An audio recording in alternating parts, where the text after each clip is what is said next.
Hey guys, in this video, I'm going to show you how to add or remove roles or add or delete roles on your Shopify store. So to find this, you want to go ahead and click on settings on the lower left hand side. And of course, this only works if you have users already on your Shopify store. So just to make it clear, you can't do this with the basic plan. You need to have the grow or the advanced or even the plus, right? To be able to add users. So for example, the grow, you can add 5 users. The advanced, you can add 15 users. And the pro, you can add unlimited. The plus, you can add unlimited, right?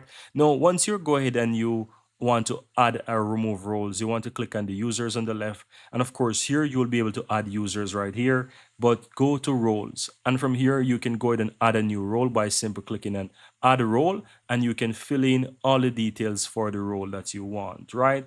Now, if you go back to roles, if you want to delete a role, so let's say I want to delete the specific role, I can click in the role where they have the checkbox, and then you will see the option for delete on the upper right. So click on delete. It's going to give you a pop-up. Click on delete again, and that's how you go ahead and delete a role successfully. So if you no longer want roles there, I would also recommend you that you can go ahead, if you want to have a role temporarily, you can go ahead and create it. If you want to customize this existing role, all you have to do really is just simply go ahead and click on a role, and you can just modify the existing rights to make it your own, right? So that can maybe save you some time for deleting role, but you can just modify, remove some things that you don't want, and save and keep those existing roles. So that will be better if you want to, let's say, keep the role there. But that's all there is to it, guys. That's how you go ahead and add and remove roles in your Shopify store.